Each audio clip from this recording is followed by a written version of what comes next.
지난 주일에 말씀드렸듯이 사도행전은 두 부분으로 나눠집니다.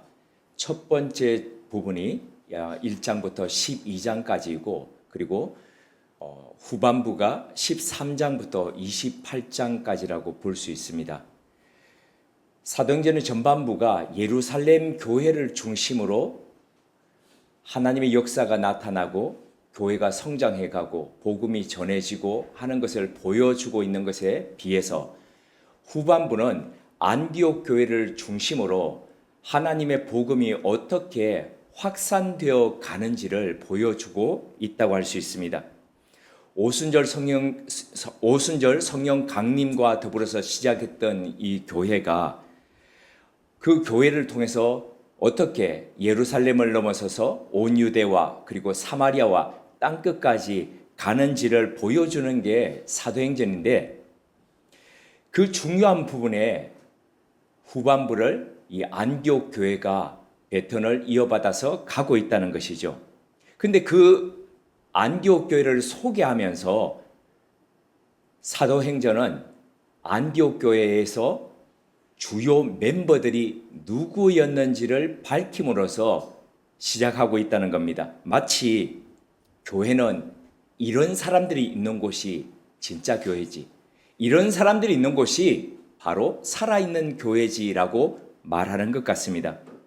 그렇다면 무엇이 안디옥 교회로 하여금 오늘날까지 빛이 되고 그리고 이정표가 되는지 한번 살펴보도록 하겠습니다.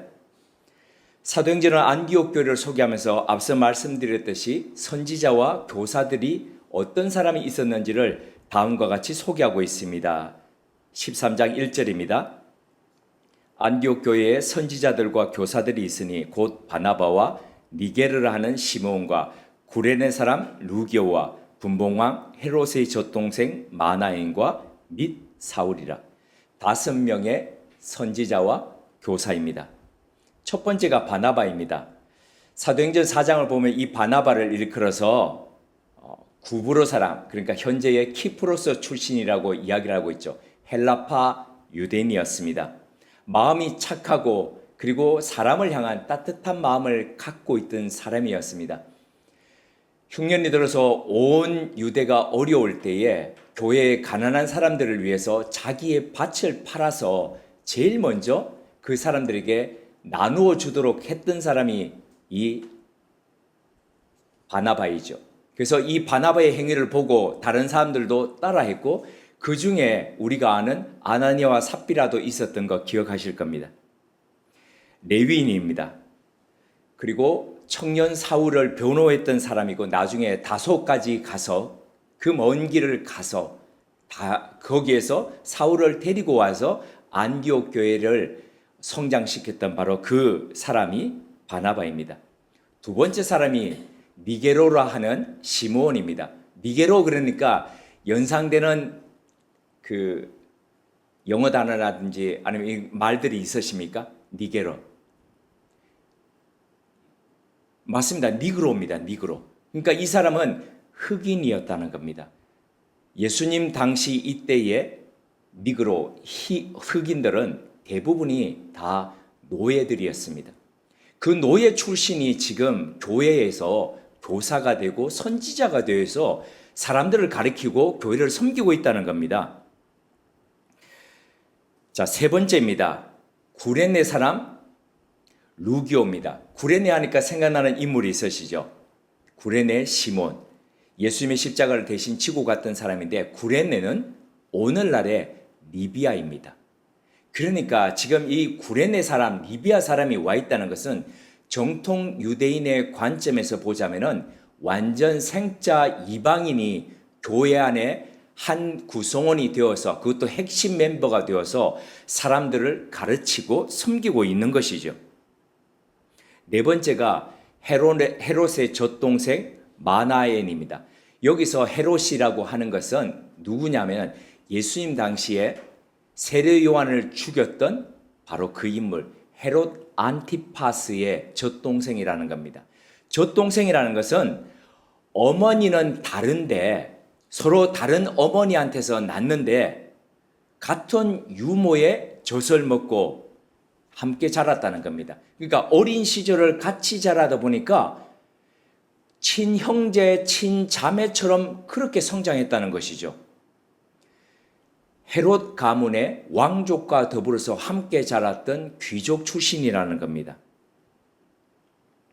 그리고 마지막 인물이 지금 사울입니다.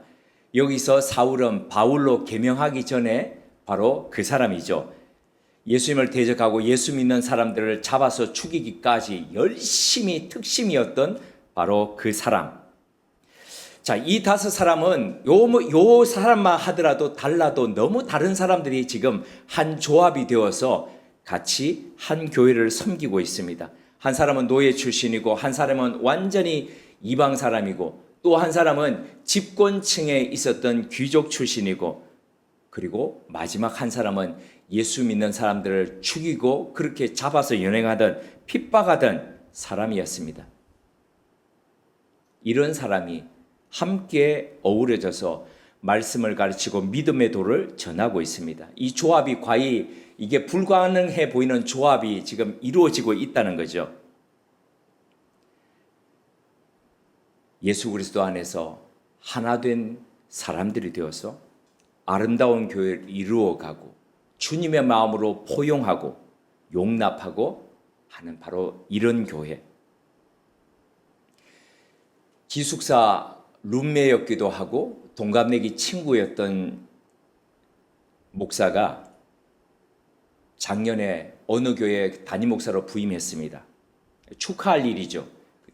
10년 유학 생활을 마치고 들어와서 어느 교회에 부교육자, 그러니까 부목사로 지냈는데 수년을 지냈습니다. 근데 거기에 담임 목사가 부임을 해왔는데 자기보다 나이가 연하인 담임 목사가 왔는데 나이는 더 많이 되고 희끗희끗한 부교육자가 그 자기보다 젊은 그 담임 목사를 섬기고 그렇게 한다는 게 쉽지 않았을 겁니다.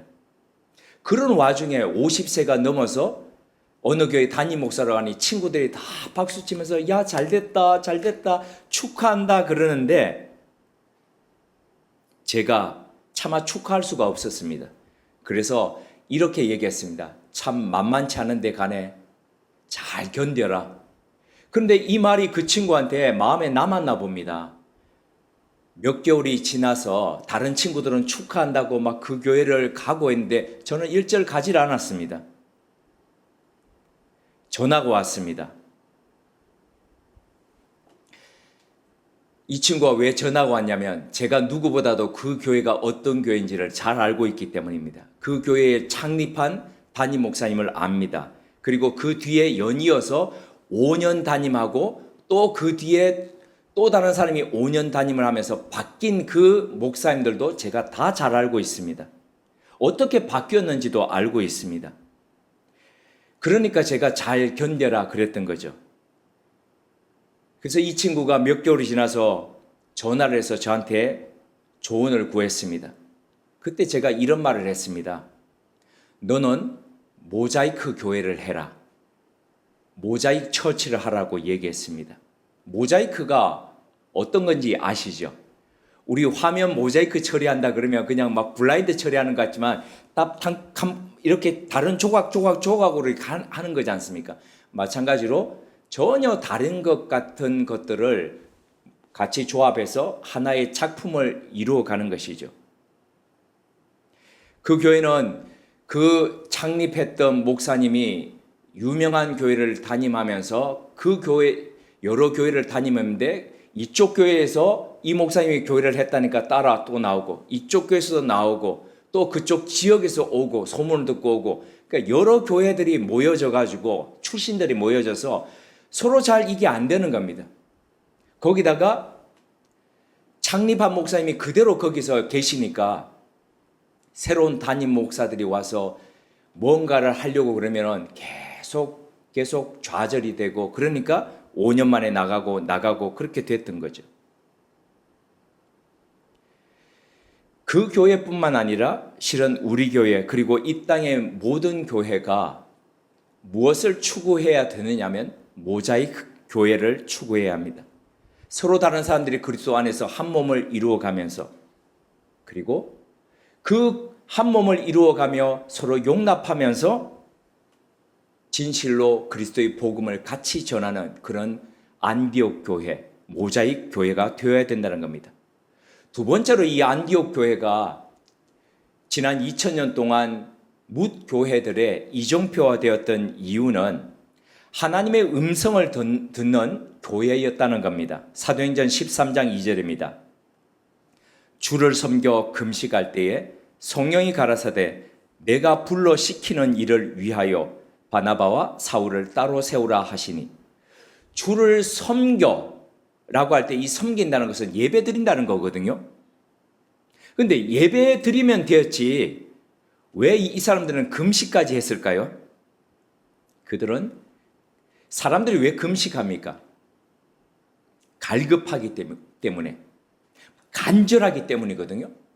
그래서 사람의 가장 기본인 곡기조차도 끊어가면서 하나님 앞에 매달리는 거거든요. 그들은 이렇게 금식하면서 기도할 정도로 하나님의 영적인 은혜를 사모하는 그런 교회였습니다. 그런 교회에 성령님의 음성이 들렸습니다. 성령이 가라사대 내가 불러 시키는 일을 위하여 바나바와 사울을 따로 세우라. 안디옥 교회는 예배 중에 하나님의 음성을 들을 정도로 그들은 영적으로 충만했습니다. 영적인 은혜를 정말 사모하는 교회였습니다. 교회가 건강하게 되고 하나님께 쓰임받는 교회가 되기 위해서 이처럼 간절함과 사모함이 있어야 합니다. 모여서 같이 예배드리고 또 같이 말씀을 나누고 기도하는 그런 교회가 되어야 됩니다. 아시다시피 요즘 제가 지금까지 목회와는 너무 다른 목회 패턴을 가지고 있지 않습니까? 일주일을 그렇게 보내는데 토요일에 있는데 위에 3층을 빌려가지고 했던 사람들이 쪼르륵 내려와가지고 저한테 이렇게 얘기합니다. 내일도 여시죠?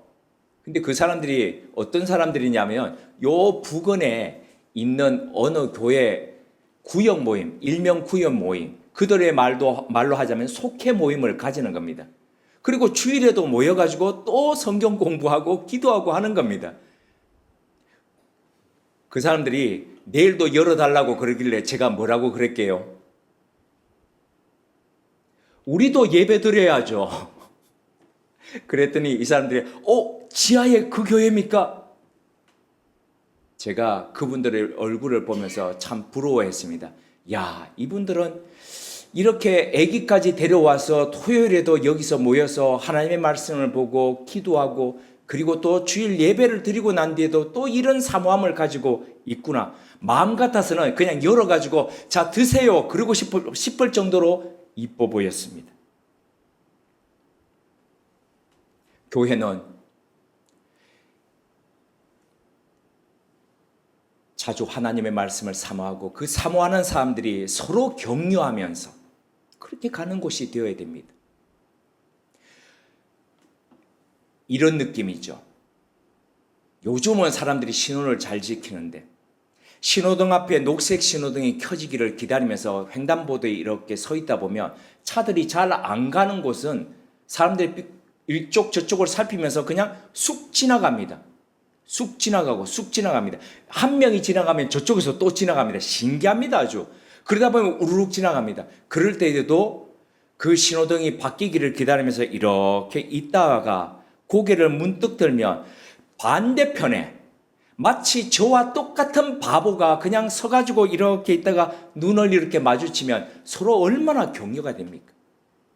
교회는 서로 하나님의 말씀 안에서 서로 격려하면서 힘을 주고 가는 바로 그런 곳이 되어야 된다는 것이죠. 하나님의 음성을 들으며 뜻을 구하는 교회. 서울 시내에 아주 오래된 교회에 친구가 담임 목사로 오래전에 갔습니다. 일찍 갔습니다.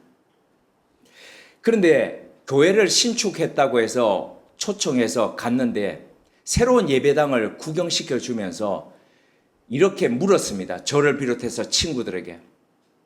세례할 때에 손 씻고 집례자가 씻고 그리고 그 물을 가지고 또 이렇게 수세하는 그런 그 단이 있습니다. 친구가 이렇게 물었습니다. 이 단을 여기에 둬야 될까? 저기에 둬야 될까? 어디에 둬야 될까? 그래서 친구들이 예배학을 전공했던 친구들이 여기가 좋다, 저기가 좋다 이런 얘기를 했습니다. 그런데 그렇게 물었던 이유가 있습니다.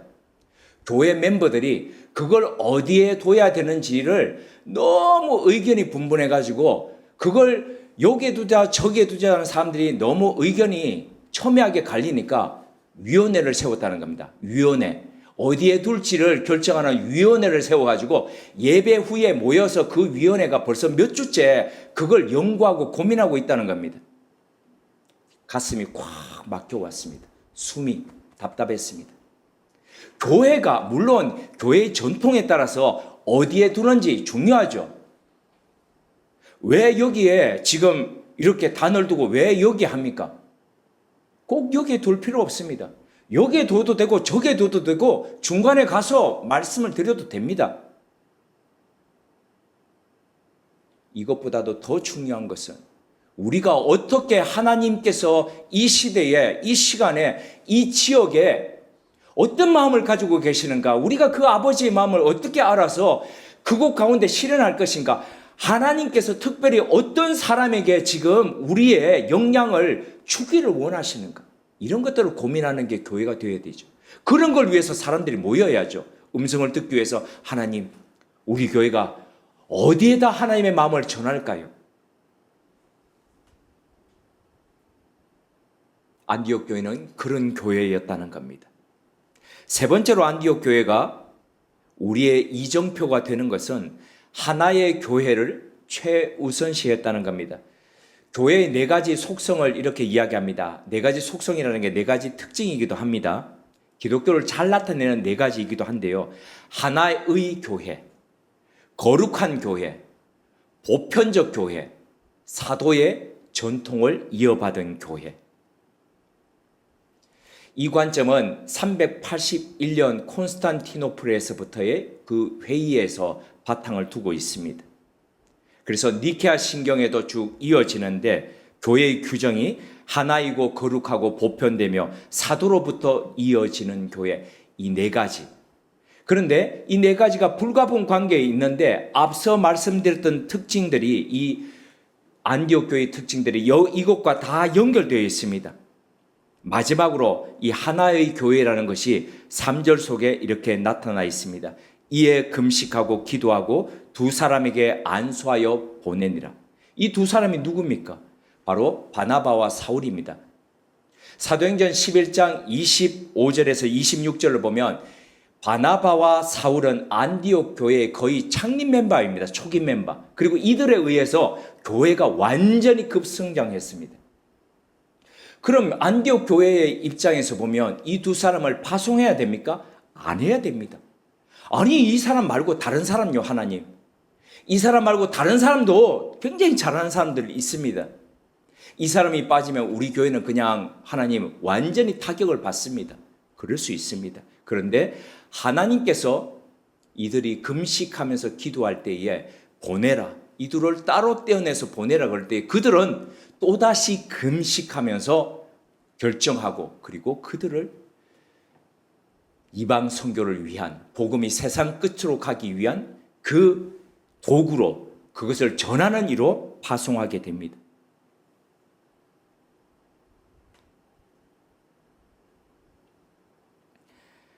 안디옥 교회가 왜 이런 결정을 했을까요? 내 교회 이렇게 생각하지 않고 이 땅에 세워져 있는 모든 주님의 이름으로 주님의 이름을 부르고 주님의 이름으로 세워진 모든 교회가 다 내 교회, 우리 교회라는 생각을 가졌기 때문입니다. 그리고 그 교회들을 위해서 영혼 구원이 가장 최우선이라고 여겼기에 그들에게 가장 소중한 존재였고 가장 소중한 선생이고 선지자였음에도 불구하고 그들을 따로 세워서 주님이 명하시는 대로 파송했다는 거죠. 바로 이런 교회가 안디옥 교회였다는 겁니다. 오늘 우리 교회는 그리고 교회를 구성하고 있는 작은 교회인 우리 가정은 어떤 모습입니까? 안디옥 교회가 지향했던 것처럼 서로 성격도 다르고 배경도 다르고 이런 사람들이 모여서 우리는 모자이크 교회를 이루어 가고 있습니까? 사람들의 말에 귀 기울이고 하지만 무엇보다도 하나님의 말씀에 경청하는 그런 교회로 있습니까? 나아가서 한 몸이라는 지체의식, 공동체의식을 갖고 살고 있습니까? 명절을 맞아 평소에 만나지 못하던 가족들을 만나고 또 찾아가고 하는 이 추석 명절에 우리는 우리 가정 안에 또 우리 교회를 어떤 모습으로 세워가려고 또 꿈꾸고 계십니까? 함께 기도드리겠습니다. 하나님, 우리의 가정이, 우리의 교회가, 아니 이 땅의 모든 교회들이 건강한 모자이크 교회 되게 하옵소서.